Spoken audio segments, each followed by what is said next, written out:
everyone, welcome back to the Whiskey Pour. I hope you're having a really good day today.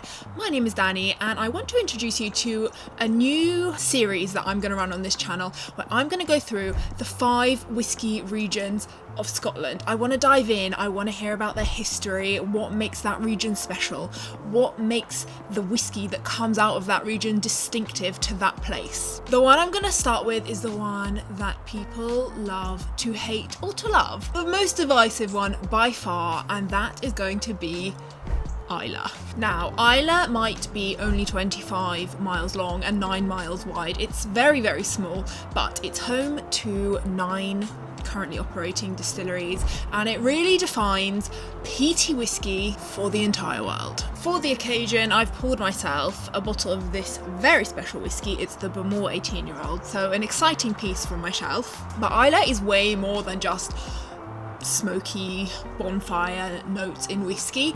It has so much culture and history and a whiskey story that is way bigger than its size. Let's get right into it.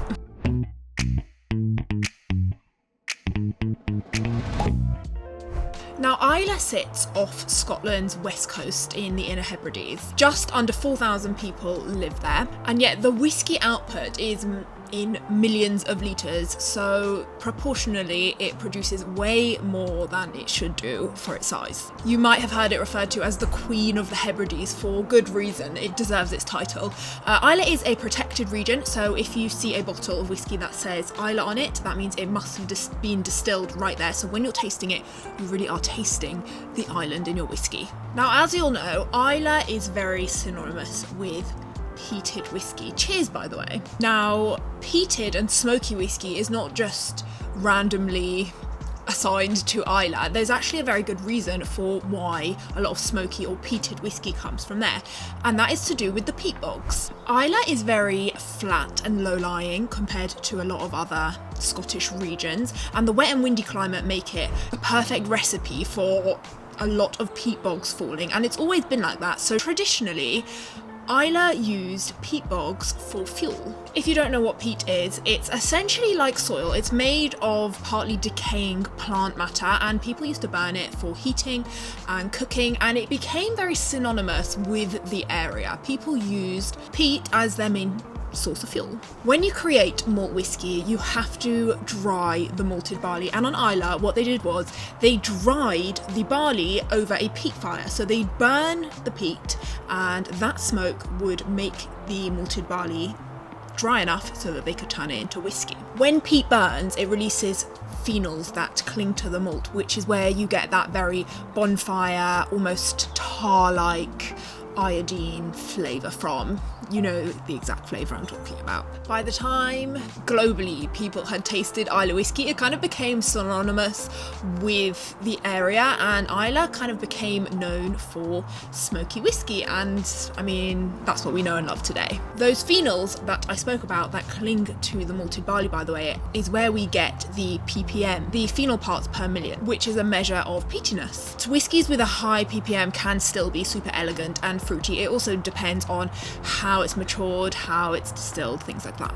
Islay has some of Scotland's oldest distilling routes. Bowmore claims to be the first licensed distillery on Islay, founded in 1779. It's one of the oldest distilleries in Scotland, full stop. In the 1980s, a lot of distilleries around Scotland closed down, and Islay definitely suffered as well. Port Ellen closed in 1983. The picture wasn't so quite as rosy, wasn't as flourishing as it had been. But the island definitely bounced back. In the 2000, Bruichladdich reopened after it had been mothballed in the 90s. And in March 2024, Port Ellen reopened its doors after 40 years of being closed. So that marks a really big and exciting moment in Islay history. I should point out, most people think that Islay whiskey has to be peated.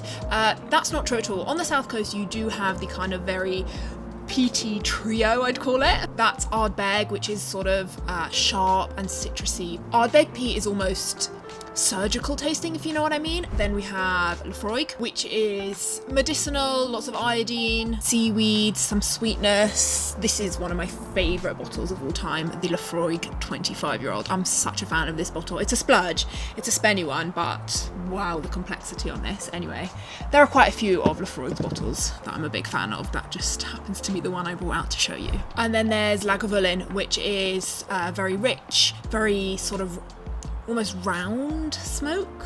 It's very layered, generally lots of dried fruit and oak. But then you have the complete flip side. So Bunnahabhain is mostly unpeated. I bought this bottle to show you, the 12-year-old. Another thing about Islay is that a lot of their whiskies taste very coastal. Bunnahabhain is definitely one of them. It has a really nice salty maritime note on their whiskies. This one is really fruity and nutty actually, but you really do get through that taste of the sea. You've got Kilchoman, which is very farm distillery. They do everything from grain to glass. So they grow their own barley, they malt it, they distill it, they mature it, they bottle it. Then there's Ardbeg, which opened in 2019. They are the only distillery on Islay who use worm tub condensers, which create a sort of heavier and meatier spirit. Their first bottling came out in 2024. So they're just getting started, but I have high hopes for them. Peat is definitely a factor in all of these, but it's not the be-all and end-all of Islay whiskey. There definitely is nuance between the different distilleries, and even in their translation of how the peat tastes, it definitely does differ from distillery to distillery. Some are more bonfire smoke and some are more medicinal smoke, and you can't really describe that difference in words very well, but when you taste them side by side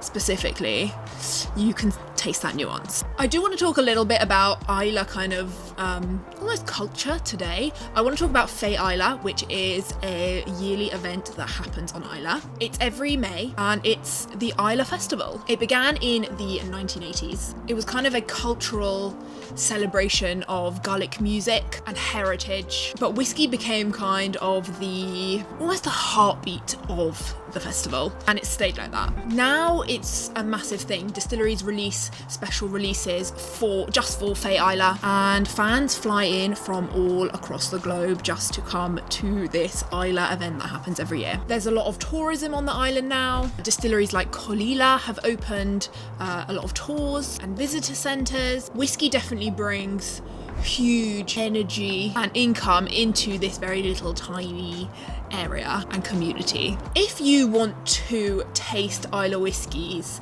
for yourself and you don't know where to start, I'm going to give you some recommendations quickly. You definitely have to taste peat, and I'd recommend, if you're going to start trying peaty whiskey, go for a Lefroy, maybe Lefroy 10 or an Ardbeg 10, something that's kind of gonna give you that original, just very, very peaty, distinctive, signature Islay taste. It's going to be an intense one. You're definitely going to love it or hate it, but if you want to taste Islay, that's where you kind of have to start. Then I'd maybe taste an unpeated whiskey, something like a Bunnahabhain 12 or a Bruichladdich. Through those kind of whiskies, you're really going to taste the seaside, salty taste of Islay without just having to drink smoke. So if you're not such a smoky lover, maybe give those a try if you want to experience what Islay tastes like. If you are already a peat head, Lagavulin 16 is genuinely amazing. I know it's expensive, but it's a really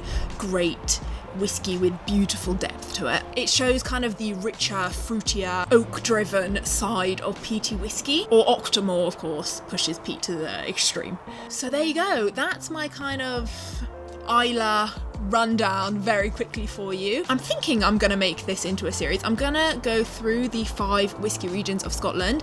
Let me know which region you would like to see next, and also let me know which Islay whiskies you are a fan of. I'd love to hear in the comments. I'm definitely a fan of a fair few. I think I'll leave you with that for now. I'm gonna go and enjoy my lovely dram of Bowmore. I'll see you on the next one. Have a good day and follow for more.